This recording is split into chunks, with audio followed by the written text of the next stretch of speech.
Hello students, I hope you all are fine or great. If you have visited our channel for the first time, then subscribe to the channel so that you can get notifications for upcoming videos. आज की इस video हम पढ़ेंगे कि अपने आप को कैसे दूसरे पर्सन से इंट्रोड्यूस करा जाए। तो स्टार्ट करते हैं। Firstly, introduction. When introducing yourself to someone, it's important to be clear, friendly and engaging. जब हम अपने आप को दूसरे से इंट्रोड्यूस कराते हैं तो हमें क्लियर वर्ड्स बोलने चाहिए, फ्रेंडली वे में बोलना चाहिए और इंगेजिंग लगना चाहिए वो conversation. Meeting new people is a part of daily life, whether it's at school or a party or you can say any park. We often chat and joke with strangers without formal introduction, like we use Instagram, Facebook to do chat with another person. However, when we expect to interact with someone regularly, like classmates, strangers, it's important to introduce ourselves firstly. An introduction helps to build connections and paves the way for meaningful relationships. इससे हम अच्छा relationship बना पाते हैं दूसरों के साथ. Start with a warm greeting likes good morning, good evening और से हेलो. अपना शेयर योर नेम एंड से something interesting about yourself, like anything about yourself, your hobby, your skills, any type of skills. Keep it relaxed and genuine to leave a positive impression. Means relaxed, ऐसे नहीं कि उनको ऐसा कुछ weird नहीं लगना चाहिए कि ये तो अपने बारे में कुछ ओवर ही बोल रही है, या genuine होना चाहिए. मीन्स जो आपके बारे में सच है वही होना चाहिए. ये आप फिर दूसरे पर्सन के माइंडसेट में पॉजिटिव इम्प्रेशन जमाता है.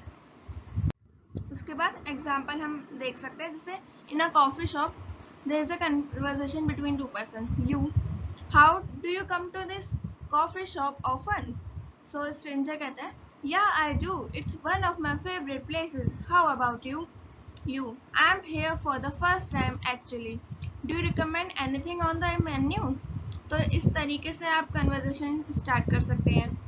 लाइक सेकेंड हम एग्जाम्पल देखते हैं, कमेंटिंग ऑन द इवेंट. जैसे आप कहीं इवेंट में गए तो आप किसी स्ट्रेंजर से बात कर रहे हो तो कैसे, hi, have you been to one of these events before? आप पूछ रहे हो कि आप कोई ऐसे इस तरीके के इवेंट्स पहले भी आपने अटेंड करे हैं? तो स्ट्रेंजर कहता है, या I have been to a few, कुछ ही ज्वाइन करे हैं. They are usually quite useful. How about you? This is my first time. I'm hoping to learn a lot and meet some new people. फिर हम देखते हैं, ये मैंने प्रीवियस एग्जाम का क्वेश्चन लिया है, इससे आपको भी हेल्प होगी, क्योंकि ये क्या होता है सोल में बार बार रिपीट होते हैं क्वेश्चंस. तो क्या पता ये क्वेश्चन आ जाए आपका, इसलिए मैंने इस हिसाब से ये वाला क्वेश्चन आपके लिए लिया है. इसमें आपको क्या करना है, write a dialogue where you make a phone call to a company. Write a dialogue where you make a phone call to a company or institute of your choice. जैसे आप किसी कंपनी के बारे में सर्च कर रहे हो तो आप उसको कॉल करते हो. In the dialogue you need to explain that you have always dreamed of working in that sector or area and request an opportunity for an entry level job. Means आप उस कंपनी में हमेशा से चाहते थे job करना as a marketing sector, और आपको उसमें एंट्री लेवल के जॉब चाहिए. तो डायलॉग आपको शेयर करने हैं. should have at least 10 exchanges of communication to show your suitability for their line of work. तो देखते हैं आंसर. तो स्टार्ट करते हैं. Hello, good morning, I am, इसमें आपका नेम बताएंगे. I am interested in an entry level job at your company. फिर सामने रिप्रेजेंटेटिव बोलता है, गुड मॉर्निंग. फिर वो आपका नेम लेके बोलेगा ना, which are you, which area are you interested in? I am interested in marketing sector. I have always dreamed of working in this field, especially with your company. Great. Can you tell me a little about your background? I am recently graduated in BBA and have some experience from internships. I am eager to start my career. जैसे अभी तो मैंने आपको BBA बता दिया, but आपको हमेशा impression अगर जमाना है मतलब इम्प्रेशन अगर आपको दिखाना है तो उसके लिए आपको पूरी मतलब बीबीए की फुल फॉर्म ऐसे बोलनी चाहिए, जैसे like bachelor of business administration. इससे आपका ना इम्पैक्ट पड़ता है इंटरव्यूअर के सामने। तो do you have any relevant skills? Yes, I am skilled in mention, फिर आप स्किल्स मेंशन करोगे अपने, like communication, leadership, team work, I learn quickly and love challenges. फिर इंटरव्यूअर बोलता है what why do you think you would be a good fit? I am dedicated. फिर आपको इसमें जैसे ये क्वेश्चन पूछता है ना, इसमें आपको अपने बारे में क्वालिटीज बतानी होती है। कुछ कुछ ना इसमें अपने आप के बारे में ना ओवर बोलने लगते हैं कि मैं हार्ड वर्किंग हूँ या मैं ये कर लेता हूँ, बट आपको थोड़ा लिमिटेड वे में बताना चाहिए। I am dedicated, motivated and ready to contribute. आप ये बता सकते हो कि आई एम फास्ट लर्नर, कि मुझे लर्निंग सीखना बहुत अच्छा लगता है ना, इस तरीके से। And ready to contribute, I am excited about adding value to your team. Representative, thanks for sharing, please send us your resume. अब रेज्यूमे और सीवी भी दो तरीके के होते हैं, ये मैं आपको आगे बताऊंगी इसके बारे में। Thank you, I look forward to hearing from you, you are welcome, have a great day. इस तरीके से आप लाइक शुरू में भी एक ग्रीटिंग बोलनी चाहिए, लास्ट में एक थैंक यू तरीके से एक नोट बोलना चाहिए। ये भी इम्पैक्ट करता है आपके कन्वर्जेशन में। अगर आप फॉर्मल कन्वर्जेशन करते हो तो ज़रूर, इनफॉर्मल में फिर भी चलता है, बट अगर बोल सकते हो तो वो भी अच्छा है। फिर interview, an interview is a conversation where person ask a question and another person answers. It's usually done to learn more about someone, such as their skills, experience or idea. मतलब ये दो लोगों के बीच में कन्वर्सेशन होती है। इसमें जो इंटरव्यूअर है वो क्वेश्चन आस्क करता है और फिर सामने वाला आंसर करता है। इसमें किसी के बारे में ज़्यादा जानने के लिए ये क्वेश्चन क्यों पूछे जाते हैं, किसी के बारे में हमें जानना होता है, उनके स्किल्स के बारे में जानना होता है, उनके एक्सपीरियंस के बारे में जानना होता है। अब इंटरव्यू भी अलग अलग तरीके के होता है। जैसे एक जॉब इंटरव्यू होता है, the employer ask questions to see if the answer is a good fit for the job. जैसे इंटरव्यूअर तो इसी तरीके से क्वेश्चन पूछता है कि जो इंटरव्यू आया है क्या वो उनकी कंपनी के लिए फिट है या नहीं। बट जैसे in other types of interviews like for school में जैसे टीचर के लिए अलग क्वेश्चंस बनाए जाते हैं उनका जब इंटरव्यू लिया जाता है। या मीडिया में जैसे अगर कोई जर्नलिस्ट आपसे क्वेश्चन पूछता है तो वो अलग तरीके से क्वेश्चन पूछता है। तो सब उसका स्ट्रक्चर अलग अलग होता है। The goal is to understand someone's opinions और एक्सपीरियंसेस। मेन गोल यही होता है कि किसी के ओपिनियन के बारे में जानना और किसी के एक्सपीरियंस के बारे में जानना, है ना। अब ऐसे एक और मैंने क्वेश्चन लिया है, ये भी आपके उसी में ही था, क्वेश्चन पेपर में मैंने उसमें से ही देखा था। You are the editor of the college magazine, write an interview of at least 10 exchanges with a former student who is now doing well in their chosen field, discussing their journey to success. इसमें आपको ऐसा pretend करना है कि आप editor हो और आपको इंटरव्यू लिखना है। 10 एक्सचेंजेस मतलब 10 उनके डायलॉग्स होने चाहिए।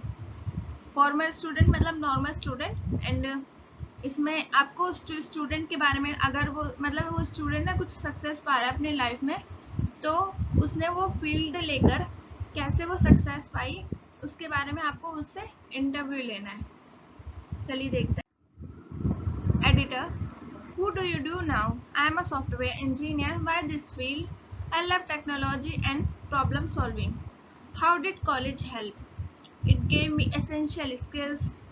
Any challenges after graduating?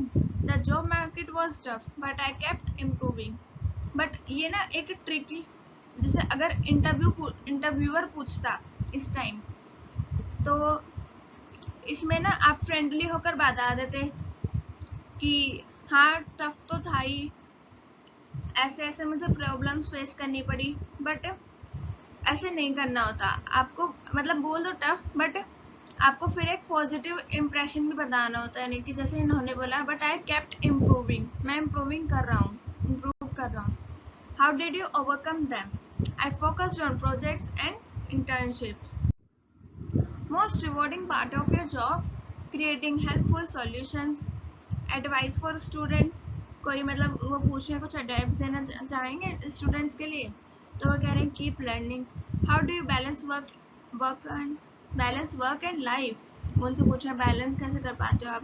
I make time for hobbies, मतलब हॉबीज के लिए वो टाइम निकाल लेते हैं. What's next. I want to lead a team. मतलब अब जैसे उन्होंने सक्सेस पा ली उस फील्ड में, उन्होंने अच्छा कर लिया, अब आगे उनका क्या प्लान है, उनसे वो पूछ रहा है स्टूडेंट से. अब वो फाइनल वर्ड्स, जैसे जर्नलिस्ट, वो एक जर्नलिस्ट है ना इसलिए वो ऐसे पूछ रहे हैं, तो वो बताते हैं कि स्टे परसिस्टेंट. अब हम इसमें देखेंगे, अभी मैंने पहले बताया था ना CV और रिज्यूमे में डिफरेंस होता है, तो इस बारे में हम वही पढ़ेंगे. CV is a detailed document that lists your entire academic and professional history, including education, work experience, skills, and achievements. It's typically longer and used for academic or research position. एक बार ये भी पढ़ लेते हैं. A resume is a shorter document that highlights your key skills, work experience, and qualifications. It's tailored to a specific job and used in most job applications. In simple terms, a CV is more detailed and long, while a resume is brief and focused. मतलब जैसे experience तो उसमें दोनों में लिखते हैं, but जो CV होता है ना उसमें हम डिटेल्ड एक्सपीरियंस लिखते हैं कि आपने कहाँ कंपनी में मतलब जिस भी कंपनी में काम किया, क्या क्या काम किया. रिज्यूमे में सिर्फ कौन सी कंपनी में काम किया और छोटा सा उसमें ब्रीफ में बता देते हैं. जो CV होता है वो 2 से ज़्यादा पेजेस का होता है, रिज्यूमे थोड़े कम पेजेस, सिर्फ 1 to 2 पेजेस का होता है ना. और इसमें आपको पूरा अपने हिस्ट्री के बारे में बताना होता है, प्रोफेशनल हिस्ट्री, जैसे इसमें लिखा है एक्सपीरियंस, स्किल्स एंड अचीवमेंट्स. इसमें की स्किल्स के बारे में बताना है तो रेज्यूमे में, और क्वालिफिकेशंस के बारे में बताना होता है. और ये रेज्यूमे जो बनता है ना, एक लाइक जैसे अब आप अलग अलग उसमें अप्लाई कर रहे हो तो उस हिसाब से अलग अलग उस हिसाब से अलग अलग रिज्यूमे बनता है. लाइक अगर आपको फंड रेजिंग प्रोफाइल के लिए आपको एक रिज्यूमे दिखाना है तो उसके लिए अलग अलग बनेगा. अब आप वो ही आप किसी और प्रोफाइल के लिए नहीं दिखा सकते, आपको उस रेज्यूमे को उस फंड रेजिंग प्रोफाइल के लिए टेलर करना पड़ेगा. टेलर मतलब मॉडिफाई करना पड़ेगा. अब जैसे कि आप देख सकते हैं, ये एक मैंने एग्जांपल लिया है रेज्यूमे का कि आपको नेम इतना बड़ा लिखना होता है, फिर कॉन्टैक्ट में आपको क्या लिखना होता है, phone number, your mail ID, website नहीं है तो रहने दीजिए, लोकेशन है ना. फिर अबाउट मी, इसमें आप अपना ना स्ट्रॉन्ग ब्रीफ अपने बारे में बता सकते हैं कि जैसे कि strong desire to work in a positive environment, something like that है ना. और वर्क एक्सपीरियंस ऐसे बता सकते हैं, अगर है तो, नहीं है तो आप फ्रेशर भी लिख सकते हैं. अगर इंटर्नशिप करिए तो वो बता सकते हैं. फिर जैसे अब किसी के पास वर्क एक्सपीरियंस नहीं होता, अब वो क्या करे, फ्रेशर है भाई, तो आपने स्कूल्स में या आफ्टर 12th आपने कुछ वो सर्टिफिकेट्स गेन करेंगे, चाहे वो पार्टिसिपेशन के हो या कुछ एप्रिसिएशन के हो, तो आप वो ऐड ऑन कर सकते हो है ना. उसमें एजुकेशन में वही पहले आपकी होनी चाहिए लेटेस्ट रीसेंट एजुकेशन, पहले आपका होना चाहिए ग्रेजुएशन, उसके बाद होना चाहिए आपका 12th, उसके बाद होना चाहिए आपका 10th, और ड्यूरेशन आपको लिखना चाहिए. स्किल्स में आप लिख सकते हो, स्किल्स में ज़रूरी नहीं है कि आपको ऐसे बार डालने हो जो जैसे ये बार है ना, ये वाले, ये ज़रूरी नहीं है होने चाहिए, आप ऐसे भी लिख सकते हो, ठीक है, ये ज़रूरी नहीं है. फिर रेफरेंस अगर है तो आप लिख सकते हैं. रेफरेंस मोस्टली CV में आता है, रिज्यूमे में रेफरेंस नहीं लिखते हैं हम इतना, वो तो बाकी अगर इंटरव्यूअर पूछता है तभी आपको ऐसे देना चाहिए रेफरेंस के बारे में तो इंफॉर्मेशन. हाँ मतलब थोड़ा बता सकते हो कि आपने इस कंपनी से किया है, वो तो बाद में जब आपका इंटरव्यू हो जाता है ना तब वो पूछते हैं कि कोई रेफरेंस प्रूफ दे मांगते हैं वो, तो इस वजह से। और सर्टिफिकेशन अवार्ड्स, मतलब इसमें फिर वो आप ऐसे अवार्ड्स सर्टिफिकेशंस एंड अवार्ड्स और अचीवमेंट्स करके लिख सकते हैं कि आपने जो भी सर्टिफिकेशन गेन किए है ना। उसके बाद एक और रेज़्यूमे देखते हैं। ये आपका नेम आ गया। पर्सनल प्रोफाइल में अभी जो मैंने बताया था कि आपका फ़ोन नंबर होना चाहिए, ईमेल आईडी होनी चाहिए और एड्रेस होना चाहिए। अचीवमेंट्स में वो ये भी मैंने बताया, जैसे आपके पास सर्टिफिकेट्स अगर आपने गेन करे हो तो आप वो लिख सकते हो, इंटर्नशिप करी हो वो लिख सकते हो, वो तो वर्क एक्सपीरियंस में जैसे आ जाएगा। एजुकेशन आपकी जैसे मैंने बताई पहले, ग्रेजुएशन फिर 12th फिर 10th। देखिए आज के टाइम में ना ऐसा नहीं होता कि आपकी ग्रेजुएशन कंप्लीट होनी चाहिए, बट आपको अगर अलग से कुछ technical skills like digital marketing और कैनवा, एक्सेल, ये सब भी आता है ना, तो ये भी बहुत हेल्पफुल होता है आपके लिए कि आप कहीं एक जॉब पोजीशन गेन कर सको। आजकल आपकी ऐसे कोई बैकग्राउंड मतलब इतना कोई देखता नहीं है कि आपने स्कूलिंग कहाँ से करी है या कॉलेज कहाँ से करा है। तो आज के लिए इतना ही, बाकी हम पढ़ेंगे नेक्स्ट वीडियो में। Okay, thank you.